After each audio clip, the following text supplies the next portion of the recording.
Bonjour mon frère. Cruauté, barbarie, sadisme, appelle ça comme tu voudras. On a vraiment peine à croire, et pourtant c'est comme ça.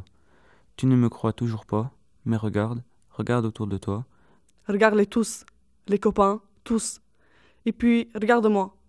Que suis-je? Un paquet d'os? Un déchet humain? Un simple numéro? Ou tout cela à la fois? C'est-à-dire 0 plus 0 égale 0.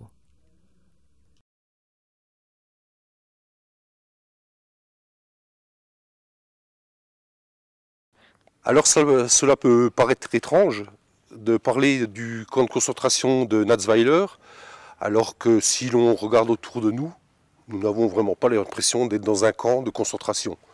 Nous avons une auberge, un restaurant, le Struthof, et puis de l'autre côté, nous avons un bâtiment qui était donc l'ancienne salle des fêtes de l'auberge du Struthof.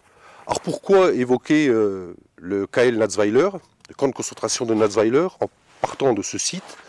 Eh bien tout simplement, c'est là que tout a commencé. En 1940, un colonel SS va découvrir un filon de granit rose, à peu près 2 km de l'endroit où nous sommes, et il va en référer rapidement à son chef, le chef des camps de concentration, qui était Heinrich Himmler. Le granit rose intéresse beaucoup les nazis, puisqu'ils veulent l'utiliser pour les grands travaux de construction envisagés par le Reich, c'est-à-dire que Hitler, un peu comme tous les dictateurs, à la folie des grandeurs, c'est un mégalomane qui veut couvrir le territoire de son Reich qui doit être millénaire, de monuments et de statues à la gloire de son régime et à sa propre gloire. Et c'est pour ça que le Troisième Reich a besoin de jolies pierres. Donc Himmler va décider en mars 1941 de la création d'un camp de concentration pour exploiter ce site de granit rose. Et donc le camp va être officiellement ouvert le 1er mai 1941. Mais ici, il n'y a rien.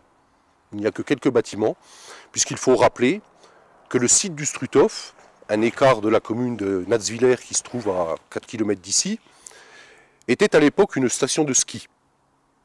Donc les Strasbourgeois venaient l'été faire de la randonnée, si on enlève le brouillard, si on enlève le camp situé plus haut, le site est vraiment magnifique. Donc les Strasbourgeois venaient l'été faire de la randonnée et donc l'hiver du ski et de la luge. Donc ce site, avant l'annexion de l'Alsace en 1940, était un lieu de plaisir qui, à partir de 1941, va se transformer en enfer. Alors pourquoi ce lieu est important dans l'histoire du camp, alors que le camp lui-même est situé à 1500 mètres d'ici? Eh bien tout simplement, lorsque les premiers SS vont arriver ici, il n'y a rien pour les loger. Donc dans un premier temps, ils vont s'installer dans cette auberge, et les premiers déportés qui vont arriver les 21 et 23 mai 1941 vont être entassés dans la salle des fêtes de l'auberge du Struthof qui se trouve donc juste en face de cette auberge. Alors ils arrivent en 2 convois, les 21 et 23 mai, 2 convois de 150 déportés chacun. Ce sont essentiellement des déportés allemands, et donc pour un tiers d'entre eux, ce sont des déportés politiques, des opposants politiques, et pour les 2 autres tiers, ce sont des déportés de droit commun. Voilà donc pourquoi nous sommes ici, à cet endroit bucolique, qui ne ressemble pas du tout à un camp de concentration, et c'est pourtant là que tout a commencé.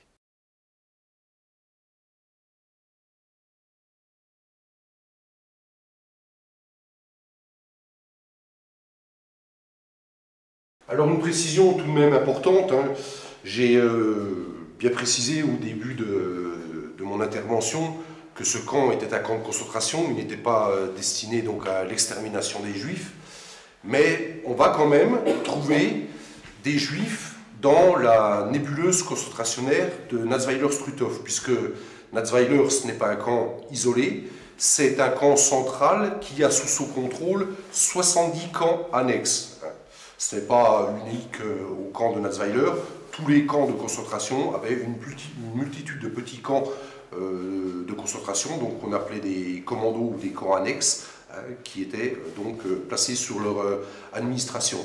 Et à partir des années 43-44, les nazis vont un peu changer leur politique, et ils vont se dire que plutôt d'exterminer systématiquement les juifs immédiatement dès leur arrivée dans les camps, il serait peut-être bien, comme l'Allemagne à ce moment-là a d'énormes besoins en main-d'œuvre, d'utiliser ces juifs et ces juives dans les camps de concentration pour faire fonctionner l'économie de guerre, hein, à côté des autres gens internés dans ces camps. Et effectivement, à partir de 43, 44, jusqu'en 45, on va envoyer des juifs vers les camps annexes du KL Natzweiler, mais là, nous ne sommes plus dans le cadre de la Shoah, puisqu'on envoie ces juifs et ces juives vers des camps annexes, dépendant donc du camp central, mais ce n'est pas pour les tuer, c'est pour les utiliser pour faire fonctionner la machine de guerre nazie. Alors, comment se déroulaient les opérations de gazage? Eh bien, tout simplement, donc, le professeur SS Hirt a remis au commandant du camp, le SS Kramer, un flacon de sel cyanhydrique. C'est un produit qui, au contact de l'eau, dégage un gaz mortel. Donc, avant le gazage des 86 juifs, il n'y avait pas ce trou qu'on voit ici aujourd'hui. Il y avait juste le regard pour observer les victimes des expériences sur le gaz phosgène. Et donc, on va apporter, si je puis dire, une amélioration à cette chambre à gaz pour justement le gazage homicide des 86 juifs et juives. Donc, on va percer un trou ici pour y passer un tuyau sur lequel sera fixé un entonnoir. Et le tuyau, bien sûr, aboutit dans la chambre à gaz au niveau d'un petit regard. C'est là que Kramer va déposer le sel cyanhydrique. On va bien sûr enfermer les victimes à l'intérieur. Hirt va déverser dans l'entonnoir de l'eau. Et cette eau va descendre dans le regard et donc rentrer en contact avec le sel cyanhydrique et dégager les gaz mortels. Bien sûr, après avoir déversé l'eau, il referme le gaz pour qu'il n'y ait pas le robinet, pardon, pour qu'il n'y ait pas de remontée de gaz. Et donc, encore une fois, toutes les opérations de gazage pouvaient être observées, bien sûr, de l'extérieur par ce regard, par cette petite fenêtre. Vous nous avez parlé de 86 juifs précédemment et j'ai fait des recherches sur internet et j'ai vu qu'il y en avait 87. Je voulais savoir pourquoi vous nous parlez de 86 juifs et non de 87 squelettes de juifs. D'après certaines sources, il y aurait 87 personnes qui seraient arrivées ici. Et l'une des femmes, au moment d'un gazage, se serait rebellée devant la chambre à gaz et aurait été abattue tout simplement. Coup de pistolet, coup de fusil, on ne sait pas. Et pour un autre historien, il y a seulement, et il en est persuadé, 86 personnes qui sont arrivées ici, et non pas 87. Ben, d'abord une boule au ventre.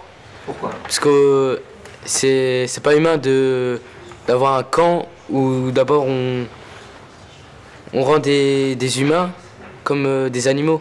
De rentrer dans le camp, de voir l'entrée, ça m'a fait bizarre parce que je me dis derrière cette entrée, derrière ces barbelés, il y a une histoire, il y a eu un passé lourd et quand on rentre, on sent la présence, l'émotion que le camp a pu ressentir quand il y a eu tout ça, quand il y a eu les expériences. Et rien que le fait de marcher, je me suis mis dans la peau d'un des détenus et je me suis dit, déjà rien que descendre la pente et de la remonter tous les jours, ça doit être crevant. J'ai ressenti du dégoût un petit peu. J'ai ressenti, comment dire, ça m'a fait un peu déprimer. Toutes ces choses qui s'est passées dedans, toutes ces horreurs qui a pu être faites. Quand on voit un peu comment était le terrain, les bâtiments, ça devait pas être facile d'y être. Mais si tu devais donner 3 mots pour qualifier ce que tu as ressenti en étant ce lieu, ça serait quoi? Douleur, mort et mémoire.